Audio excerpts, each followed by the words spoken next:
बिला उज़्र बैठ कर फ़र्ज़ नमाज जायज़ नहीं है।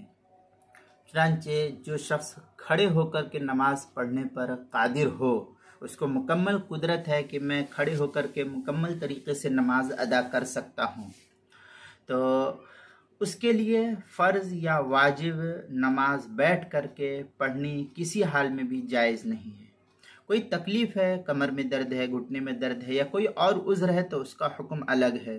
लेकिन कोई उज़्र नहीं है तो इस सूरत में उसके लिए बैठ कर के नमाज पढ़ना जायज़ नहीं है।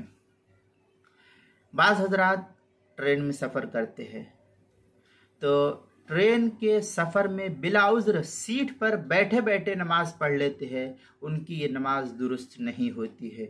इसलिए इन हज़रात को इसका ख़ास ख्याल रखना चाहिए, क्योंकि क़याम ये फ़र्ज़ियत का हुक्म रखता है।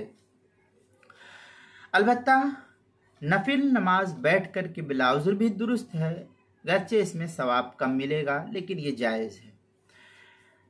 हल्बी कबीरी के अंदर है, वलौ सल्लल फरीज़ता काइदन माल कुदरत अलल क़ियाम ला तजूज़ु सलातुहु, यानी फ़र्ज़ नमाज को बैठ करके पढ़ा तो उसके लिए पढ़ना ये जायज़ नहीं है।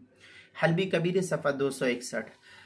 नफिल नमाज बैठ करके पढ़ना जायज़ है, सवाब कम मिलेगा। चुनांचे हल्बी कबीरी में है वयजूज़ु ततव्वु काइदन बिग़ैर उज़्रिन, ये सफ़ा हल्बी कबीरी के सफ़ा 270 पर इसको नकल किया है। किताबुल मसाइल उसकी पहली जिल्द सफ़ा 297 पर इसको नकल किया गया है, वहाँ देख सकते हैं।